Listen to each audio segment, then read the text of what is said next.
Welcome to my channel बच्चों। आज की इस वीडियो में हम लोग लाइन ग्राफ और लाइन ग्राफ से रिलेटेड कुछ वर्ड प्रॉब्लम सॉल्व करेंगे। चलें स्टार्ट करते हैं। अब देखें बच्चों, हमारे पास एक स्टूडेंट्स के 4 टेस्ट का डाटा है जिसका हमने लाइन ग्राफ बनाना है। अच्छा बच्चों, अब हम क्या करते हैं, हम ग्राफ पेपर पर एक्स एक्सिस और वाई एक्सिस ड्रॉ कर लेते हैं। ठीक है, उसके बाद जो है टेस्ट हम जो है वो एक्स एक्सिस पे ले लेते हैं और वाई एक्सिस पे हम मार्क्स ले लेंगे। ठीक है, उसके बाद हम स्केल सेट करेंगे। वाई एक्सिस पे जो मार्क्स हैं वो तकरीबन जो हैं वो 50 के अंडर हैं, तो हम क्या करेंगे 5, 10। लेकिन स्केल लेते वक्त सिर्फ एक ध्यान रखना है कि जो स्केल है ना बच्चों वो इक्वल डिस्टेंस का होना चाहिए। जैसे कि ये जो स्मॉल बॉक्सेस हैं वो हमने 5 का लिया है, तो ये 5 का और फिर ये 10 और 15 यानी कि 5 का सीक्वेंस चलता जाएगा। ठीक है, इसी तरह अब टेस्ट है, इसमें हमने 2 जो बॉक्सेस हैं ना वो एक टेस्ट 1 और फिर ये 2 बॉक्सेस के बाद टेस्ट 2, फिर इन दो बॉक्सेस के बाद टेस्ट 3 और इन 2 बॉक्सेस के बाद टेस्ट 4। ठीक है, तो जो हम स्केल लेते हैं ना, जो भी अपनी मर्ज़ी से ले सकते हैं, लेकिन जो स्केल लेना है ना वो एक सीक्वेंस से लेना है। अगर 5 का एक बॉक्स लिया है तो सारे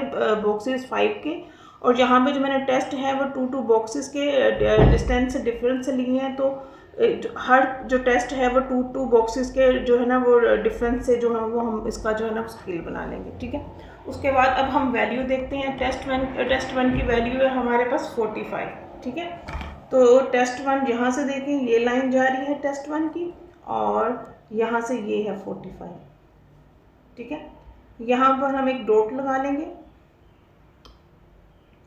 ठीक है बच्चों, चाहें तो आप इसको क्रॉस भी कर सकते हैं। ठीक है, अब टेस्ट 2 है जिसकी वैल्यू है 35।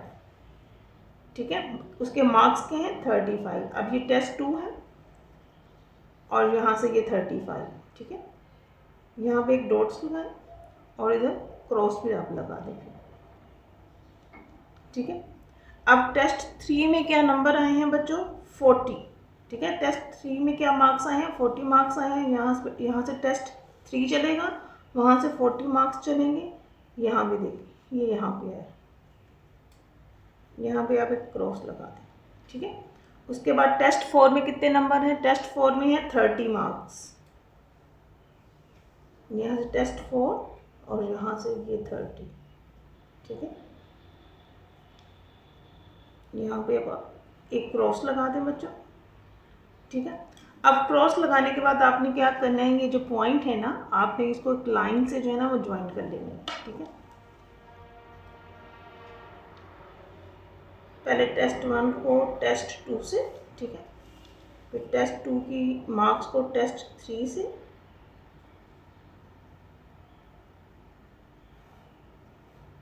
ठीक है,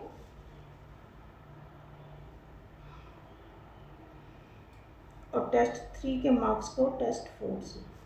ठीक है, इंपॉर्टेंट चीज़ बच्चों, आपने इसका टाइटल लिखना नहीं बोलना। ठीक है, इसमें क्या हो रहा था, द मार्क्स ऑफ स्टूडेंट जो है थे वो इन अ 4 टेस्ट थे, तो हम इसका टाइटल क्या लिखेंगे, marks of student in a 4 test. आप अपनी मर्जी से कुछ भी लिख सकते हैं, the mark sheet of the students and the marks of a 4 test, whatever you want can write. Okay, देखिए बच्चों, अब आपको एक ग्राफ नज़र आ रहा है, लाइन ग्राफ। अब आपने इससे रिलेटेड जो है ना वो प्रॉब्लम सोल्व करनी है। ठीक है, हमारे पास ये ग्राफ है जिसे हमने अब ड्रॉ नहीं करना, अब इसे रीड करना है। ठीक है, हमारे पास फर्स्ट क्वेश्चन है, in which years was the number of fatal road casualties the highest. ठीक है, सबसे पहले जो है ना बच्चों, मैं फर्स्ट पार्ट में आपको करवा रही हूँ। सेकंड पार्ट देखें, using data from the line graph construct a table showing the number of fatal road casualties over the 5 years.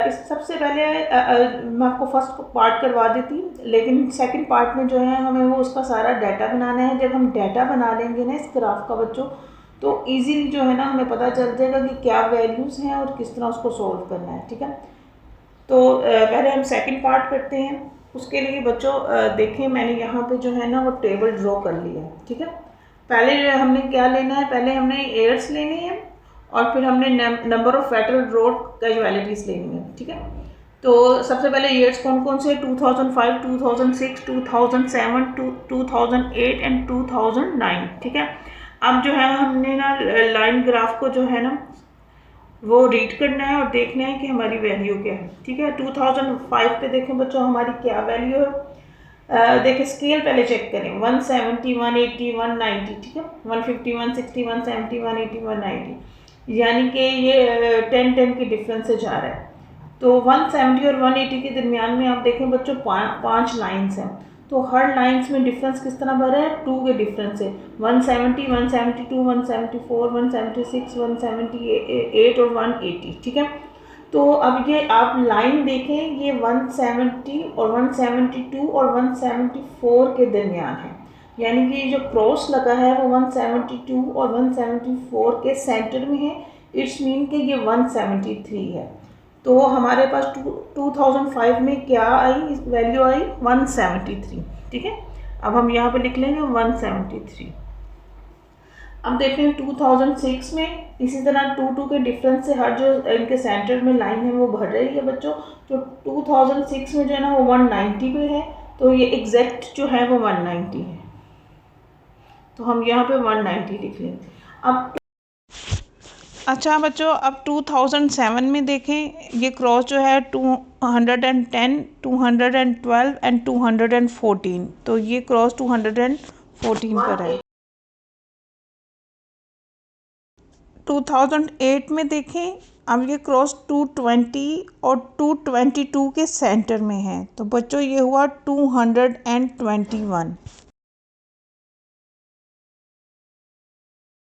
अब 2009 को बच्चों देखें, ये है 180, 182 और 184। अब ये जो क्रॉस है ना, ये 182 और 184 के सेंटर में है, तो इसका मतलब है इसकी वैल्यू है 183, ठीक है। अब सबसे पहले जो है बच्चों हमने टेबल तैयार कर ली है। अब देखिए फर्स्ट पार्ट था हमारे पास, in which years was the number of fatal road casualties the highest. तो आप वैसे ग्राफ को भी देख के आपको पता चल रहा था 2008 में जो है ना वो कैजुअलिटीज़ का जो रेट था वो ज़्यादा था, हाईएस्ट था, और वहाँ ग्राफ से भी आप इजीली देख सकते थे। लेकिन अगर आप टेबल बना रहे हैं तो पहले आप टेबल बना लें, फिर टेबल बनाकर आप देखें कि आपको क्या फाइंड आउट करना है। तो फर्स्ट पार्ट का क्या आंसर है, 2008 में जो है ना वो हाईएस्ट रेट था, ठीक है। अब आते हैं आगे क्वेश्चन थर्ड पार्ट पे। उसने कहा है the find the percentage decrease in the number of fatal road casualties from the 2008 to 2009, ठीक है। अब परसेंटेज की मैंने पहले भी बच्चों वीडियो बनाई है, परसेंटेज डिक्रीज भी निकाल सकते हैं, इसको चेंज भी कह सकते हैं। तो परसेंटेज डिक्रीज हो रही है 2008 से 2009 तक, तो हम क्या करेंगे, पहले तो जो परसेंटेज में चेंज आया है वो इंक्रीज़ भी हो सकता है, डिक्रीज़ भी हो सकता है। मैं फिर कह रही हूँ, अगर यहाँ पे इंक्रीज़ भी आ जाए तो सेम वही मेथड है, बड़ी वैल्यू से अपने छोटी वैल्यू को जो है वो निकालना है, ठीक है। अब 2008 की वैल्यू क्या है 2021 और 2009 की वैल्यू क्या है 183। तो चेंज इन परसेंटेज का मतलब है कि इन दोनों वैल्यूज़ को आपस में हम लोग सब्ट्रैक्ट करेंगे। तो 221 अगर इंक्रीज़ है या डिक्रीज़ है बच्चों, जो कुछ भी है आपने इन दोनों को बड़ी वैल्यू में से छोटी वैल्यू को सब्ट्रैक्ट करना है, ठीक है। और नीचे ओरिजिनल वैल्यू, यानी कि जिस वैल्यू से स्टार्ट हुई थी इंक्रीज़ या डिक्रीज़ होना, तो वो कौन सी वैल्यू थी 2008 से 2009 तक, तो इट्स मीन कि वो 221 जो उसकी ओरिजिनल वैल्यू थी, जहाँ से परसेंटेज डिक्रीज़ या इंक्रीज़ होना स्टार्ट हुई थी, वो ये वैल्यू थी, ठीक है। और मल्टीप्लाई बाय 100%,